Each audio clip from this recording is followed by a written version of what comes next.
right, shalom to the elect. I want to start by giving all the praises, honor, and glory to whom it rightfully belongs, which is Yahweh, Bahashem, Yahweh Shai, Bahashem Rakakwadash. Yahweh is the true name of the Heavenly Father. Yahweh is the one the world ignorantly calls God. Yah means he, and Hawa means to be or exist. So Yahweh's name means he is, or he to be, or he exists. All right.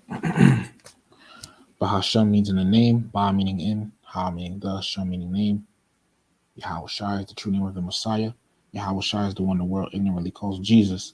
Yah meaning he, and Yahweh Shai meaning save or deliver. So Yahweh Shai's name means he is the Savior or he is the deliverer. And Yahweh and Yahweh Shai are not so-called white men, they are so-called black men. Bahashem, once again, meaning in the name. Racha Kodash meaning Holy Spirit. Racha meaning Spirit and Kodash meaning holy. So I said all the praises, honor, and glory belongs to Yahweh in the name of Yahweh Shai in the name of the Holy Spirit. So I say double honors to the apostles and elders of Great Millstone that were well. Peace, blessings, and salutations to the elect. My name is Aishiarba, and this lesson is proving that the Gentiles, the Greeks in the New Testament that believed, all right, are Israelites. Okay, now Babakusha,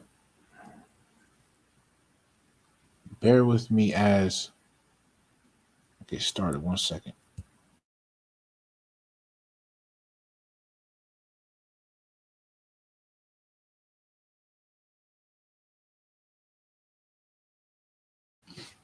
All right. So, Lord willing, this lesson is edifying. Just want to go over this. I was reading it today. All right, because these Christians, they like to teach that everybody can make it. Okay, they like to teach that this gospel, the truth is for everybody. Anybody can repent, regardless of what nation of people they come from, and that's just not true. All right, that's just not the case. Now, without further ado, because you have to understand the history. Okay, like our apostles and elders of Great Millstone say, you got to understand the history to understand the mystery. Know the history to understand the mystery. Okay, so now I want to look this up, right? And it's called Hellenization. And this lesson, it inspired me because I was inspired to do this lesson because recently at camp we had, I called on brother camp. Well, a fellow Israelite came up to camp and he was talking about the Greeks and things in the New Testament. All right. And we brothers had to bring out the information on it. So I want to do a lesson. All right. So this is Hellenization on Wikipedia. And it says Hellenization, also spelled Hellenization or Hellenism, is the adoption of Greek culture, religion, language, and identity by non-Greeks. So Hellenization is pretty much taking on Greek ways of life. Okay. Doing the things that the Greeks did. Okay. That's what Hellenization is. Because in the ancient period, colonization, all right, it's pretty much, somebody taking over, often led to the Hellenization of indigenous peoples. In the Hellenistic period, many of the territories which were conquered by Alexander the Great were Hellenized. So now we have a person here mentioned Alexander the Great. Okay. Now, let's look him up. Because it says, it's a lot for any background noises you hear, Because in the Hellenistic period, many of the territories which were conquered by Alexander the Great were Hellenized. All right. So here we have Alexander the Great. Alexander the Great, if you don't know anything about him, is a Edomite. All right. This is a picture of him, right here. Okay. But it says, I'm not going to read all of this. But it says, and by the way, he was also mentioned in prophecy. So Alexander the Great. Alexander the Third of Macedon, most commonly known as Alexander the Great. That's how, everybody knows. That's what everybody really knows him by. Was a king of the ancient Greek kingdom of Macedon. All right. He succeeded his father Philip II to the throne in 336 BC at the age of 20 and spent most of his ruling years conducting a lengthy military campaign throughout Western Asia, Central Asia, and South Asia, and Egypt. Okay. By the age of 30, he had created one of the largest empires in history, stretching from Greece to northwestern India.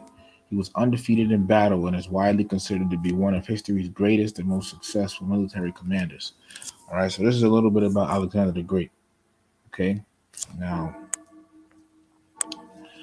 I want to jump down to where it says,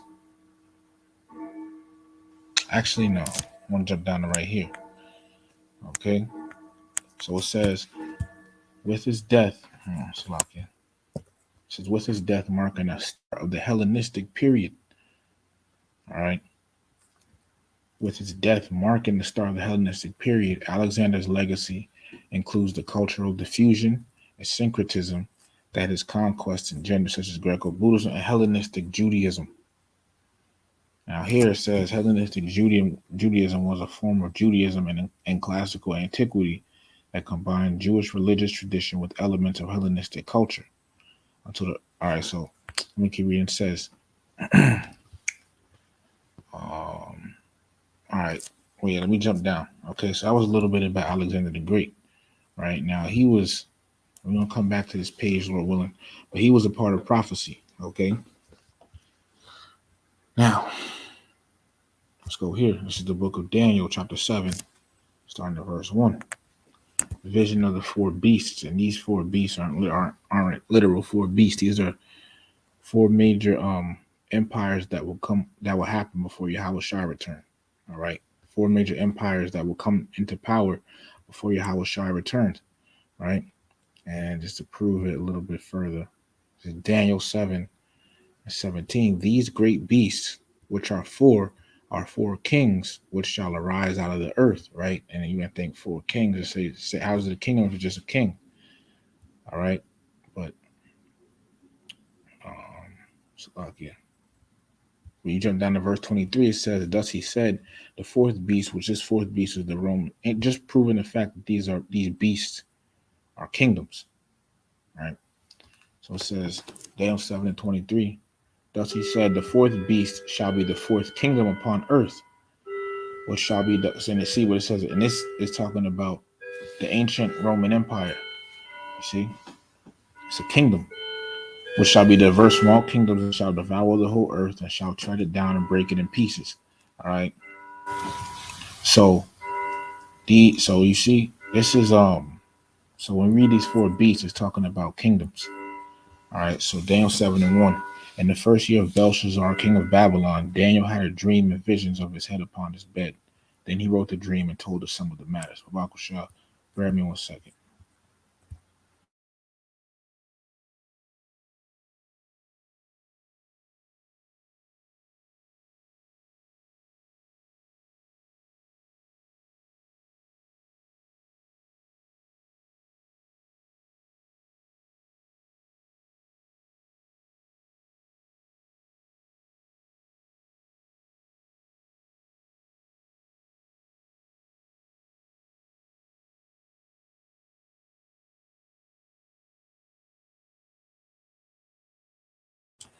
Salakia, had to relocate. Okay, so Daniel 7. All right, and verse 2 now says, Daniel spake and said, I saw my vision by night, and behold, the four winds of the heavens strove upon the great sea, and four great beasts came up from the sea, diverse one from another. All right. So once again, these four beasts are four major kingdoms or empires that will come to be before Yahweh Shai return. So now I want to jump down to the third one that was mentioned, right? Now, this is Daniel chapter 7 and verse 6. After this I beheld, and lo, another, like a leopard, which had upon the back of it four wings of a fowl. All right. And it says the beast had also four heads, and dominion was given to it. Okay. And this beast or this kingdom or empire is talking about the Greek Empire. Okay, and it says which had upon the back of it four wings of a fowl. All right, and the prophet Daniel, he was within what, the Babylonian Empire. Okay, and he was given this prophecy. All right, let me get a precept. Okay, so showing you Alexander the Great. All right, he was in showing that Alexander the Great was a part of prophecy. This is the book of Daniel, chapter 8, and starting in verse 1. In the third year of the reign of King Belshazzar, a vision appeared unto me, even unto me Daniel, after that which appeared unto me at the first. And I saw in a vision, and it came to pass when I saw that I was at Shushan in the palace, which is in the province of Elam, and I saw in a vision, and I was by the river of Ulai. Then I lifted up mine eyes and saw, and behold, there stood before the river a ram which had two horns. And this, because remember, if you remember back to uh, Daniel the second chapter, when Daniel was given um, the interpretation of Nebuchadnezzar's dream, which Nebuchadnezzar was a Babylonian king, right? Who had that dream of the statue. All right, when it showed you the head made of gold, silver, uh, iron, brass, miry clay. These are different kingdoms, okay, and that will rise after another. These are different kingdoms that will rise after another, okay. And what came after the Babylonian Empire was what? The Persian and Mede Empire. We read Daniel 7, the previous chapter, it shows that as well. So this is what it's talking about, the Persians and the Medes. This is why it says a ram which had two horns, the Persians and the Medes. This ram is that empire. It says, but it's the scripture is referring to it as this. All right. It says, and the two horns were high, but one was higher than the other, and the higher came a blast. Okay. Verse 4, I saw the ram pushing westward and northward and southward, so that no beast might stand before him. Neither was there any that could deliver out of his hand, but he did according to his will and became great. All right, because the Persian and Mede Empire, the Medo-Persian Empire, that was a great empire. Right. Verse 5 says, and as I was considering, behold, an he-goat came from the west on the face of the whole earth, and touched not the ground, and the goat had a notable horn between his eyes. Okay, and we're gonna see who this goat is. Okay, this he-goat. Verse 6, and he came to the ram that had two horns, the Medo-Persian Empire, which I had seen standing before the river, and ran unto him in the fury of his power. And I saw him come close unto the ram, and he was moved with choler against him, and smote the ram and brake his two horns. And there was no power in the ram to stand before him, but he cast him down to the ground and stamped upon him, and there was none that could deliver the ram out of his hand. See, so this, all right, let's jump down and see who this goat is, right? It's he-goat. All right, it's Daniel chapter 8. And we're going to see this ram and the goat is actually. Daniel chapter 8, verse 20. The ram's identity. The ram which thou sawest having two horns are the kings of Media and Persia, the Medo-Persian Empire. Verse 21, and the rough goat is the king of Grecia, and the great horn that is between his eyes is the first king, Alexander the Great. See? So Alexander the Great is actually a part of prophecy, right? When you read here, okay, Alexander the Great, all right? It was an actual person, all right? So that also goes to show that the Bible is real. But when you look at Daniel 7 again, it says, which after this I beheld another like a leopard, which had upon the back of it four wings of a fowl. The beast had also four heads, and dominion was given to it, right? Let's go to Daniel 8. It says, verse 20, back up here, all right? Daniel 8 and 8. Therefore the he-goat waxed very great, and when he was strong, the great horn was broken, and for it came up four notable ones toward the four winds of heaven. Jumping down, Daniel 8 at verse 22. Now that being broken, whereas four stood up for it, four kingdoms shall stand up out of the nation, but not in his power. All right. So what are these four? All right. Well, let's go back, right? Alexander the Great, death and succession. Now, let me just jump to the point.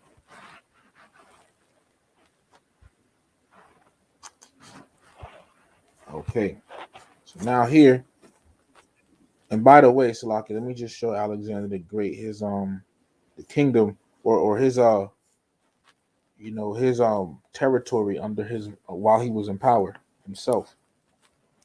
So this is his territory while he was in power. So he says the Empire of Alexander, ranging from here, okay, and then this way, all down here, all over here, and it shows you the route. Okay, so this was his empire. Okay, his area and territory of rule. All right, which once again he was an Edomite. Okay, now going back, right? Let's jump down to it says death and succession. All right, scrolling down. Now it says division of the Macedonian Empire, right? It says Alexander's death was so sudden that when reports of his death reached Greece, they were not. And this is, we just pause right here, right? Because once again, all right, you have to understand the history to understand the mystery, as our apostles and elders of Great Millstone say, right? You have to understand, all right, where this, who, this is all going to lead to understanding who these Greeks that believed were in the New Testament, right? Because these are things Christians don't do. All right, so since Alexander's death was so sudden that when reports of his death reached Greece, they were not immediately believed. And it says Alexander had no obvious or legitimate heir. His son Alexander IV by Roxanne being born after Alexander's death. According to Diodorus, Alexander's companion asked him on his deathbed to whom he bequeathed, which means, I believe, to pass down his kingdom. All right. His laconic reply. So pretty much, he was asked who his kingdom going to be passed down to, right? And they said, according to Diodorus, says his laconic reply, Tori, I don't know how to say that in Greek, Tori, I don't know how to say that, but it says to the strongest. There's another theory is that his successors willfully or erroneously misheard Tori Craterus for the general leading his Macedonian troops home and newly entrusted with the regency of Macedonia, right? Now, jumping down to the point, it says dissension and rivalry soon affected the Macedonians. The satrapies handed out Perdiccas of the partition of Babylon became power bases each general used to bid for power. After the assassination of Perdiccas in 321 BC, Macedonian unity collapsed, and 40 years of war between the successors, and also known as the Diadochi or Diadochi, says ensued before the says it's like, let me read it again. 40 years of war between the successors of who? Alexander the Great ensued before the Hellenistic world. So it said ensued before the Hellenistic world settled into three stable power blocks: Ptolemaic Egypt, Seleucid Syria in East, and Antigonid Macedonia. In the process, both Alexander IV and Philip III were murdered, right? But who are these successors? Because we just read here, what? The beast had also four heads. Four kingdoms shall stand up out of the nation, whereas it says, whereas four stood up for it. So who are these four? Okay, these would be the successing generals of Alexander the Great. Okay, said that now Diadochi, referred to him as a Diadochi, right? And it says the Diadochi, singular Diadochus, it says were the rival generals, families, and friends of Alexander the Great, who fought. So these were his generals who fought for control over his empire after his death in 323 BC. So those four is going to his four generals, all right, that had parted his kingdom, okay, and ruled certain parts of his kingdom, all right. Those are the four. We're gonna get a precept in a minute, but it says The Wars of Diadochi marked the beginning of the Hellenistic period in the Mediterranean Sea to the Indus River Valley. The most notable Diadochi include Ptolemy, Antigonus, Cassander, and Seleucus as the last remaining at the end of the wars of the successors, ruling in Egypt, Asia Minor, Macedonia, and Persia respectively, all forging dynasties lasting several centuries. And this is a picture of the split kingdom they have. Okay, when it tells you the key over here. So this green part is Regnum. So like it. Look here. Kingdom of Cassander. All right. Um, Kingdom of Ptolemy, which will be down here. All right. Empire of Seleucus, the first nigga, it will be over here, this whole yellow region. Okay. Kingdom of Lysimachus will be over here, this orange region. Okay. And then, Kingdom of Cassander over here. So these are his four generals. All right. These are his four generals that ruled, right? I want to get a precept. So now this is First Maccabees, the first chapter. Okay. And it says, and it First Maccabees chapter 1, starting at verse 1, right? And it happened after the Alexander, son of Philip, the Macedonian, right? So who was Philip? We just read his father, just understanding, understanding more of these things, man. Philip, second, this man, okay, you know. All right, he was the father of Alexander the Great, okay. But it says Macedonia came out of the land of Chetam, had smitten Darius, king of the Persians and Medes. Remember, that rough he goat that ran to the ram having two horns. Is talking about Alexander the Great taking down the Medo-Persian Empire. Okay, and once again, this is all a part of prophecy that the Lord showed to Daniel. Okay, but this will happen. All right, said that he reigned in his stead the first over Greece, and made many wars and won many strongholds and slew the kings of the earth, and went through to the ends of the earth and took spoils of many nations, and so much that the earth was quiet before him. Whereupon he was exalted and his heart was lifted up. And he gathered a mighty strong host and ruled over countries and nations and kings who became tributaries unto him. So he, made a lot of. So he had a lot of. So he conquered a lot. See, it says here once again, he was undefeated in battle. So like, hold on, let me just see if I can highlight it. He was undefeated in battle, and his wife. He was undefeated in battle and is widely considered to be one of history's greatest and most successful military commanders. All right, you can read more about him. Yeah, I missed the tab just now. But it says, verse 5, and after these things he fell sick and perceived that he should die. Verse 6, wherefore he called his servants, such as were honorable and had been brought up with him from his youth, and parted his kingdom among them while he was yet alive. Okay? So this is what it's talking about when it says the four notable ones stood up for him. Okay, this is what it's talking about. His four generals. All right? And it says they had been brought up with him from his youth. Okay? Read about the Diadochi, were the rival generals, families, and friends of Alexander the Great. The rival, see, the friends. We see something real quick. It's early life. Okay.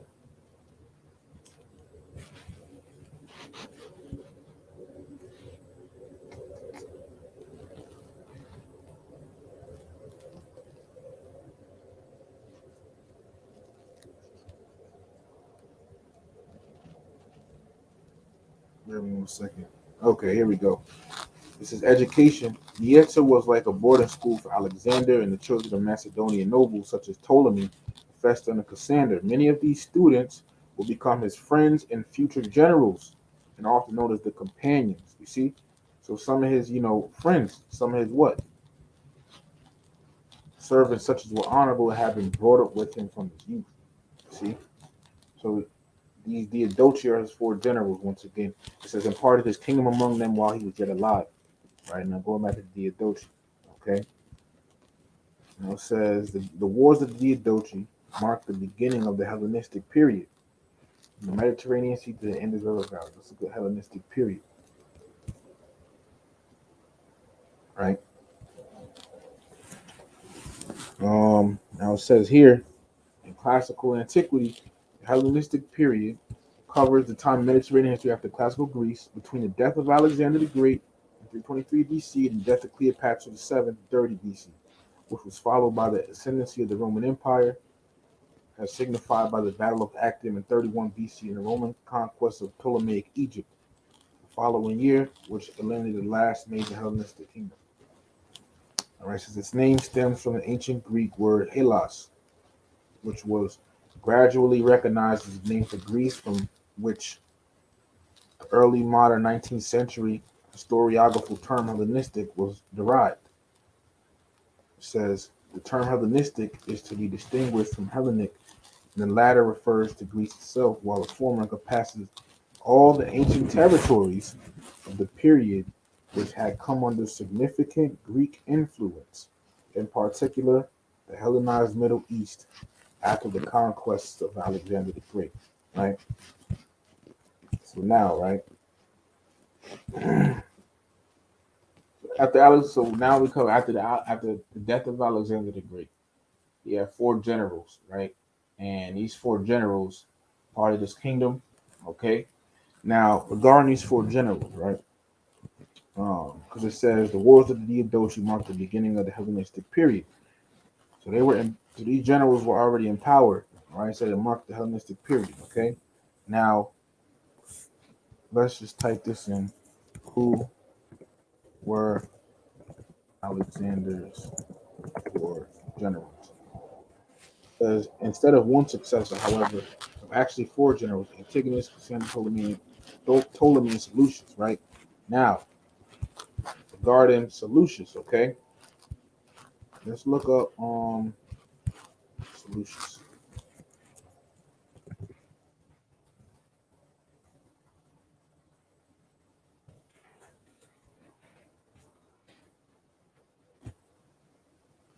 So it says Seleucus the first Nicator.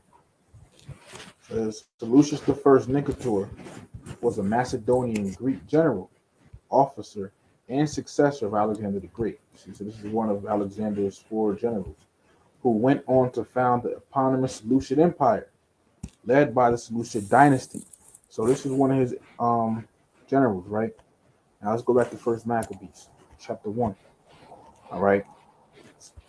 First Maccabees 1 and 7 now. So Alexander reigned 12 years and then died, and his servants bare rule everyone in his place. And after his death, they all put crowns upon themselves, so did their sons after them, many years. And evils were multiplied in the earth. All right, why were evils multiplied in the earth? Malachi chapter 1, verse 4. It says, whereas Edom saith, we are impoverished, but we will return. So Edom, so-called white man, right? We are impoverished, but we will return and build the desolate places. Thus saith the Lord Yahweh of hosts, they shall build, but I will throw down, and they shall call them who?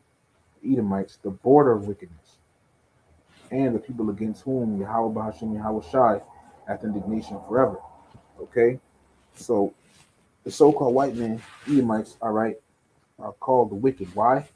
Because, that's what's inside, and that's all they do, wickedness. Proverbs chapter 4, verse 16 says, for they sleep not except they have done mischief, and their sleep is taken away unless they cause them to fall. So they just love doing wickedness pretty much. That's just all they about. It's just wickedness. All right. That's why it says, and evils are multiplied in the earth. because the so-called white man, all right, was in rulership. I mean, he still is in it, now, but just concerning this time period, all right. Now, where was I? Okay, back in First Maccabees, 1:10 now says, and there came out of them, out of who? One of Alexander's four generals, a wicked root, Antiochus, surnamed Epiphanes. Now, regarding his four generals, Seleucus, right? Now, you go over here, right? This is another picture of Seleucus, right?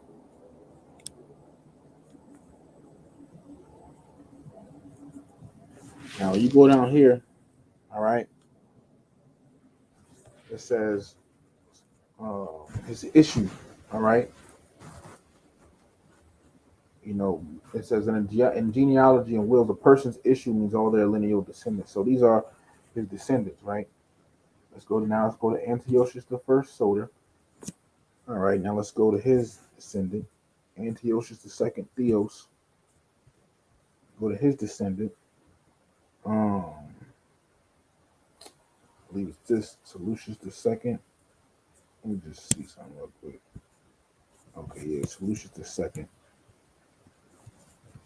Seleucus the second Caldinicus. I'm saying that right? His descendant, Antiochus the third the Great. Now, right? Now it said, now this is who it's talking about when it says this right here. And there came out of them a wicked root, Antiochus, surnamed Epiphanes, son of Antiochus the king. All right, Salakia, I should have said that right? It said Antiochus the king, okay? Antiochus the king is Antiochus the third the great. This is who it means when it says Antiochus the king. All right. But this guy, you check out his issue. He had who? Antiochus the fourth, or Antiochus Epiphanes the fourth. Okay. And this is the person that is talking about when it says, and there came out of them a wicked root out of who? Out of the line of Seleucus, which was who? One of Alexander the Great's four generals that was ruling part of his kingdom. He had descendants, and one of his descendants, Antiochus Epiphanes the fourth. It says, and there came out of them a wicked root, Antiochus, surnamed Epiphanes.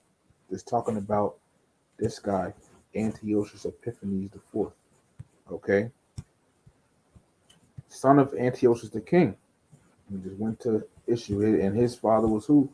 Antiochus the third the great. Okay,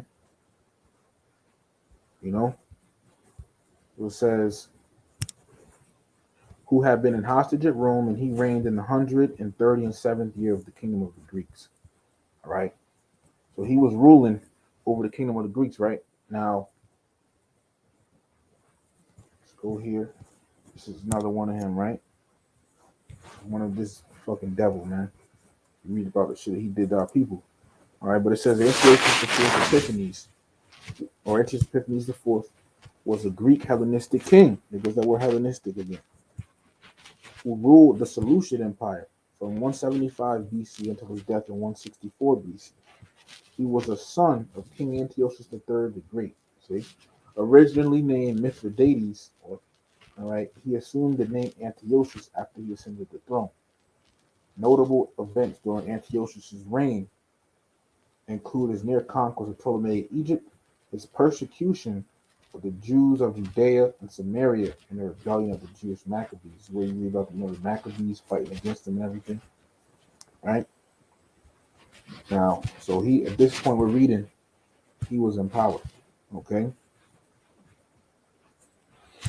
Now, verse 11. First Maccabees 1 and 11.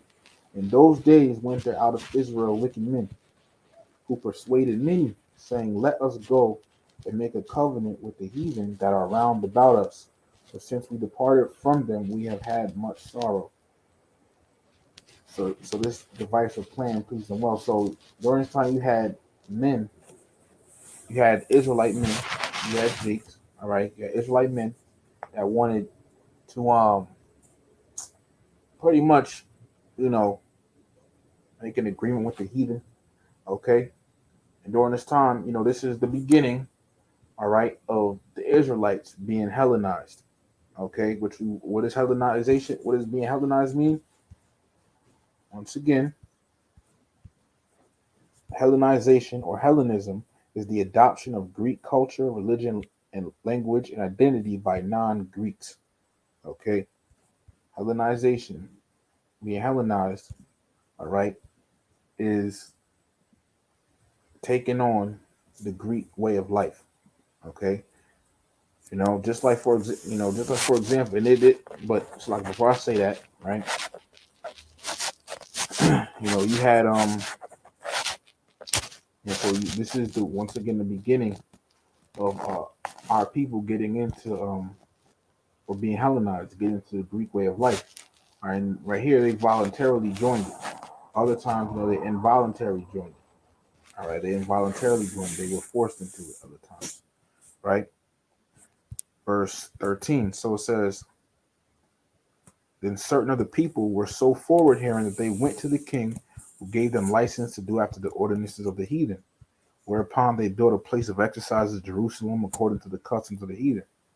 See, according to the customs of the heathen. Verse 15. And made themselves uncircumcised and forsook the holy covenant and joined themselves to the heathen and were sold to do mischief. You see, so this is the beginning of our people getting in to becoming Hellenized, right? Now, as you read the next chapter, about so let me see better than I love. You read in the next chapter, Antiochus was sending out letters. All right, that everyone should follow the laws, or it's like leave the laws of their own nation and follow the Greek way of life, right? But now, as Apostle Aramla did, let me get this, Second Maccabees, the 6th chapter.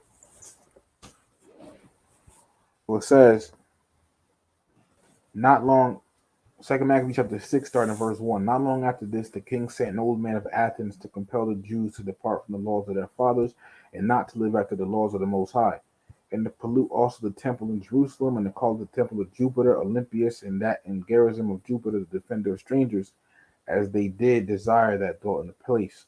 Right? You see, it says to compel the Jews to depart from the law of their fathers, not to live after the laws of the Most High. Right?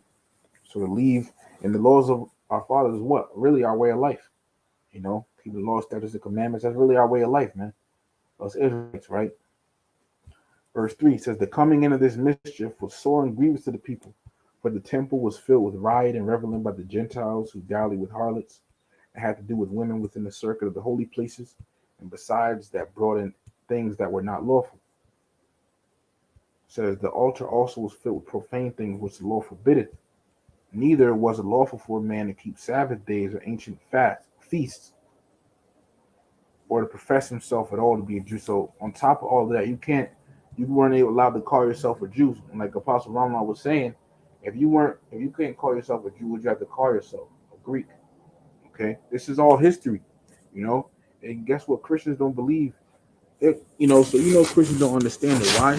Because they don't even believe in the Apocrypha. Okay, they don't even believe in it.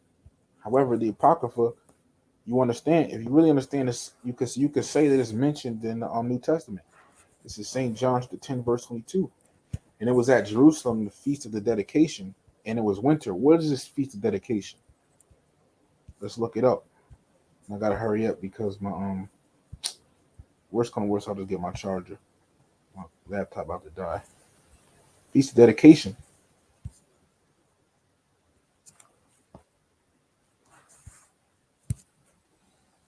Strong's G 1456.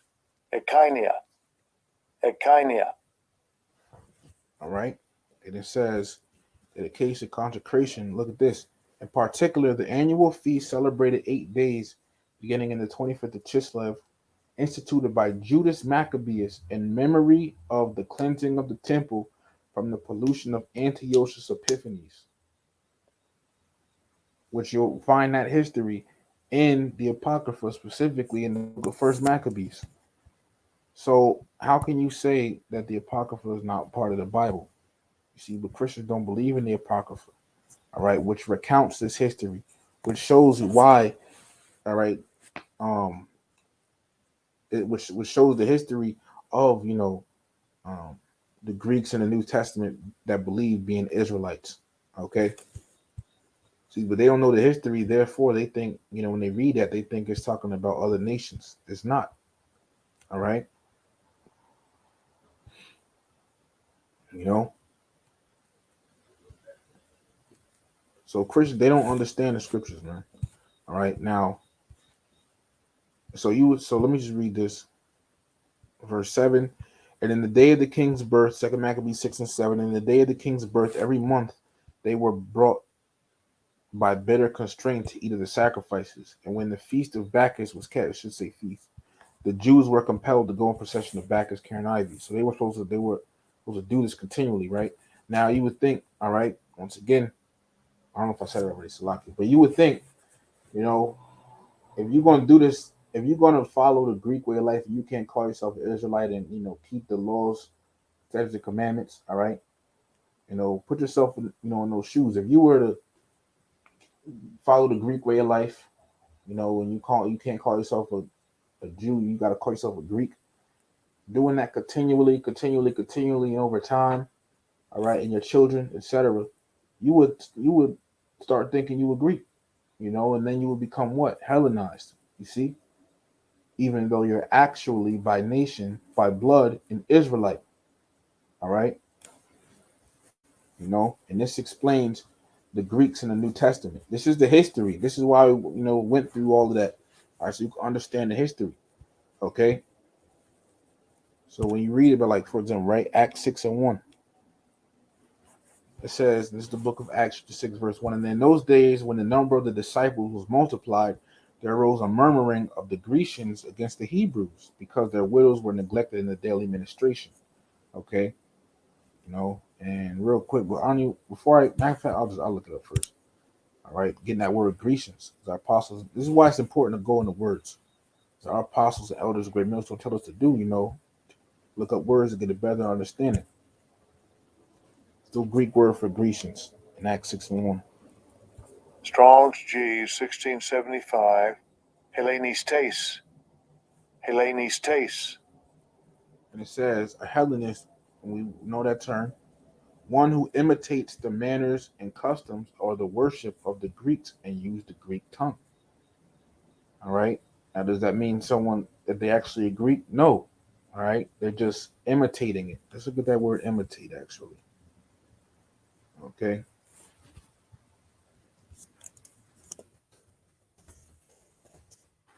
It says here, imitate, take or follow as a model, copy a person's speech or mannerisms, the Greek way of life, Hellenization, especially for common effect, copy or stimulate. You see? It says, used in the New Testament of Jews born in foreign lands and speaking Greek. So they was already over there. So you had some of our people already in these different lands speaking Greek. Why? Because they was already growing up in it, man. Our people were scattered, you see. Deuteronomy chapter 28, verse 64. And Yahweh Bahashim Yahweh Shai shall scatter thee among all people, from the one end of the earth even unto the other. And there thou shalt serve other gods, which neither thou and thy fathers have known, even one stone. But the point is one of the curses that the Israelites were scattered among all people. Okay, and this is also why Apostle Paul went to go teach. This is who Apostle Paul went to go teach the Israelites. They're living in different lands, not other nations. Okay, you know. Now I got a couple pictures here, right, that I want to get. Now this is out of the Zondervan Compact Bible Dictionary, Salakia. If it's a little blurry and whatnot. All right, but it says under Greece. Now it says here, Grecians were Greek-speaking Jews, folk of the dispersion, from areas predominantly Greek. So you had Greek-speaking Jews. you had our people that spoke Greek, okay? But were they actually Greeks? Were they actually Edomites calling themselves Greek? No, they were Israelites that spoke Greek, okay? And I actually have another picture. If I could pull it up, man. I hope I can pull it up. You can still see it, Salakia. All right.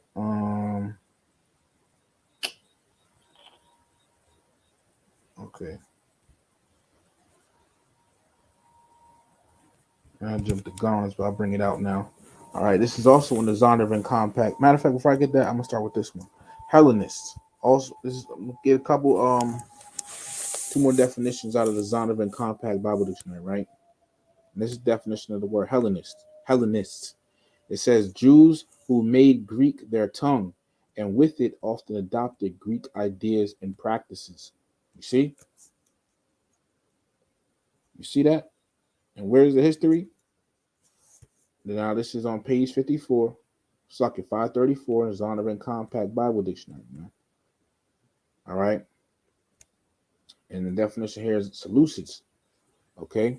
Once again, the history comes from back during the time Antiochus Epiphanes and our people was joining the customs of the Greek, the heathen. All right, during the time of the Maccabees, when our people, the Israelites, all right, were adopting the Greek customs. And once again, over time, process of living in that Greek way of life and being Hellenized, our people, all right, and their children, would call themselves Greek. But were they actually Greeks? No, they were Israelites. All right. But they were doing the practices of the heathen. Now this is Seleucid, right? We just went through Seleucid, all right. Seleucus and etc. Right? It says a dynasty of rulers of the kingdom of Syria and included Babylonia, Bactria, Persia, Syria, and part of Asia Minor. Descended from Seleucus the First, general of Alexander the Great. We went through who that is. It says it lasted from 312 to 64 BC when the Romans took it over. One of them, Antiochus Epiphanes the Fourth, precipitated, meaning caused, the Maccabean War, Judas Maccabees, etc., by trying forcibly to Hellenize the Jews. You see? So our people went through a period of Hellenization, all right, where that Greek way of life was put on them. Okay. Some of our people joined it voluntary, meaning willingly, and some of our people joined it unwillingly because it was forced on them. All right. But back to here. Using the New Testament of Jews born in foreign lands and speaking Greek. Another one these Christians use is this, Galatians chapter 3, verse 28. It says, there is neither Jew nor Greek. There is neither bond nor free. There is neither male nor female, for you are all one in the Mashiach Yahweh. So this Greek is not talking about, one of another nation. All right. This ain't talking about a heathen. It's talking about an Israelite. You see? Because you got to understand, man, right? Once again, a pretty much out of all the nations, this truth is only for the Israelites. You have to understand that, okay? There is no other nation that's going to be a part of this truth. Only Israelites, all right? Out of all the nations, you got 18 nations, and Israel being one of them, okay? And Israel is that one that the truth is for, okay? You got Edomites, etc. All right, you got literal Gentiles, and then you got Israelites that took on, which it's like, let me say it again. You got literal Gentiles, which are who? The other heathen nations. All right, but then um, you got Israelites who took on Gentile or heathen ways. All right, and this is what we're dealing with here. Okay, when it says there's neither Jew nor a Greek. Okay, this is this Greek. Now you understand who was talking to. Okay, let me get this scripture real quick. Acts chapter 10 and verse 36. Let me show you who the gospel is for. This is the book of Acts, chapter 10, verse 36. All right. It says, the word which Yahweh, Bahashim Yahweh sent, the word which Yahweh sent unto the children of Israel, the truth, preaching peace by Yahweh Shah HaMashiach. He is Lord of all. You see? So this truth is only for the Israelites, man.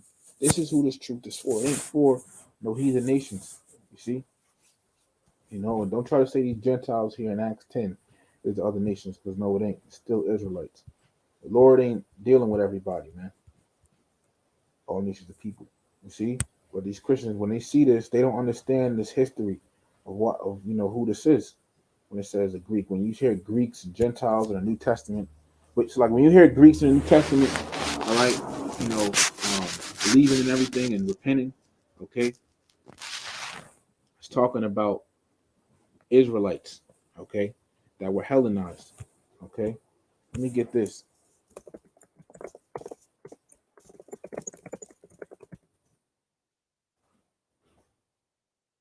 Acts chapter 15.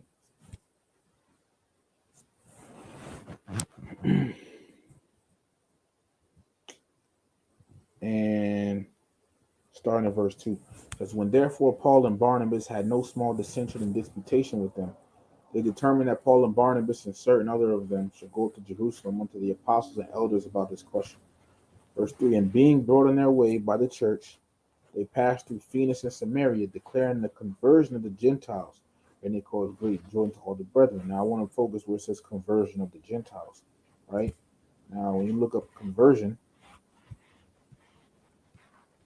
get it. Important to look at words. Strong's G, 1995, epistrophe. Epistrophe. Now it says conversion of the Gentiles from idolatry to the true power. Now, under Strong's definition here, it says from Strong's 1994, reversion, i.e., morally, revolution. Let's look these words up, man. Reversion. Let's look that up.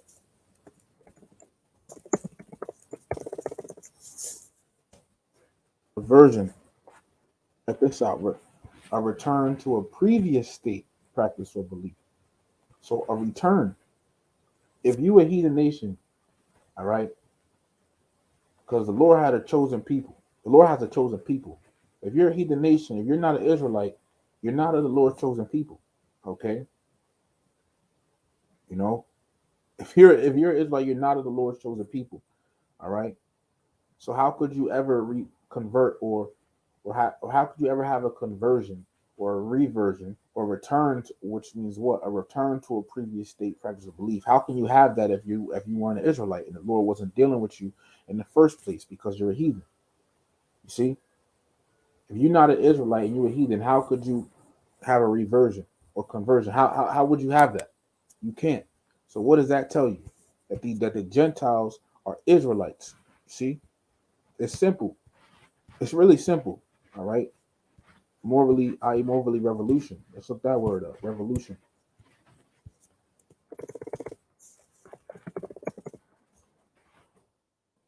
All right. It says forcible overthrow of a government. Let's look up more definitions. Let's see. Anything else?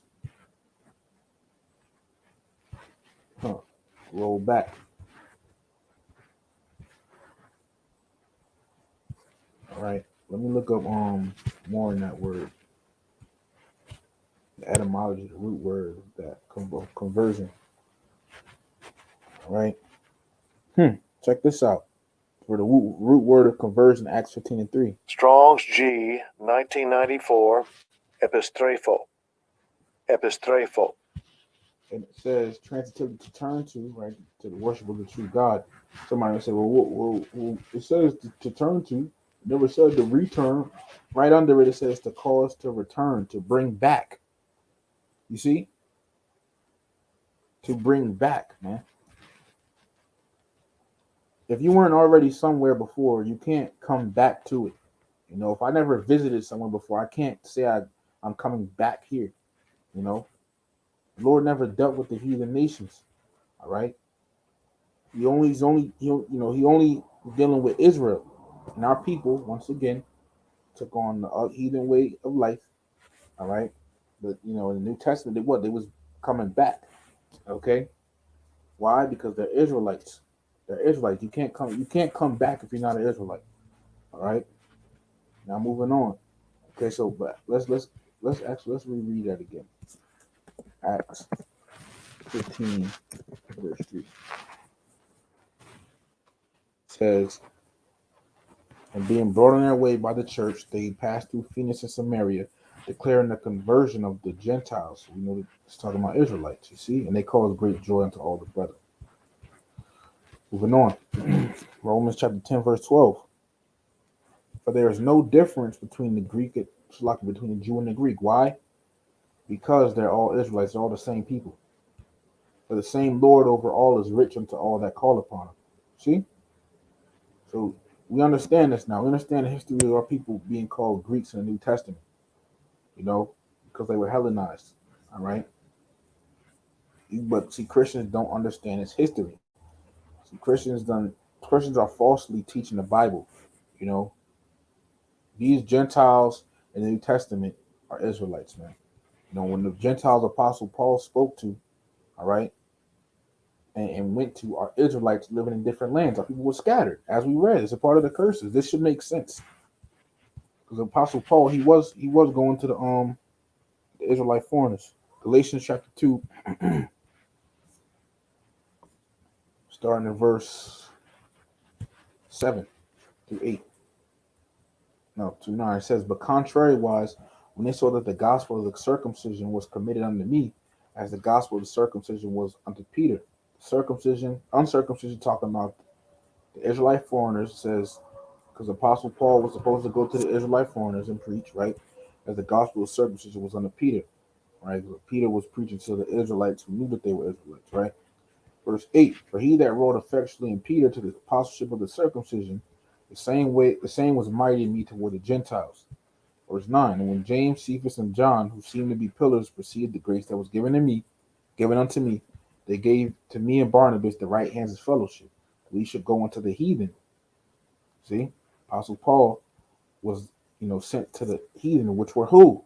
Well, you gotta understand what it means by this. You see, when you understand the history, you understand, all right, that our people were living in with copying the ways of the other nations, okay, living in distant lands, all right.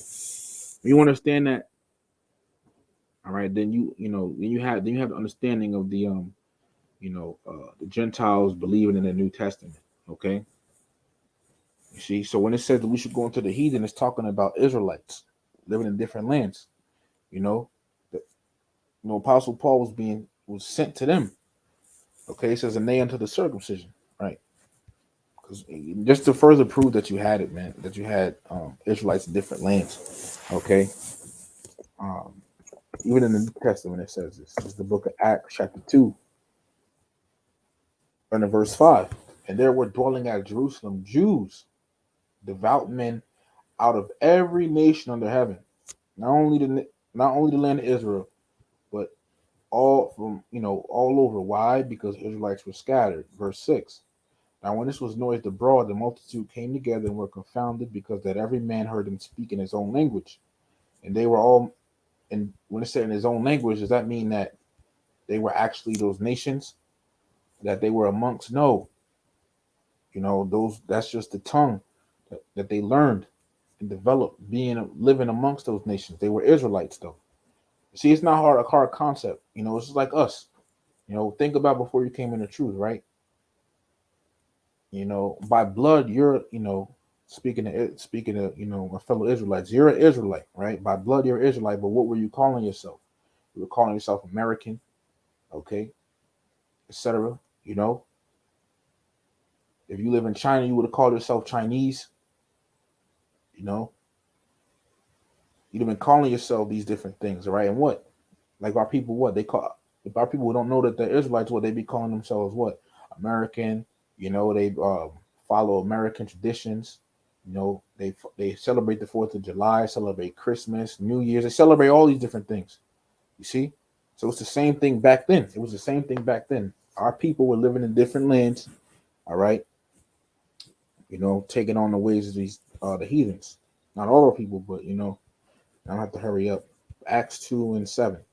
And they were all amazed and marveled, saying one to another, Behold, and not all these which speak Galileans? Verse 8, How hear we every man in our own tongue, where we were born? Parthians and Medes and Elamites and the dwellers in Mesopotamia and in Judea and Cappadocia and in Pontus and Asia, Phrygia and Pamphylia and Egypt and the parts of Libya and Cyrene and strangers of Rome, Jews and proselytes, Cretes and Arabians, we do hear them speak in our tongues the wonderful works of the Most High. You see? And were these different people? Were these people Parthian, Medes, Elamites, etc.? No. They were what? Jews, devout men out of every nation under heaven. Our people were scattered. You see? So, I just wanted to do this lesson, bring it out, man. All right. I gotta shut it down now, but Lord willing, this lesson was edifying, man. Okay. I want to give all the praises, honor, and glory to Yahweh, Bahashem Yahweh Shai, Bahashem Chakwadash. Double honors to the apostles and elders of Great Millstone, ever well. Peace, blessing, citations to the elect. Shalom to the elect.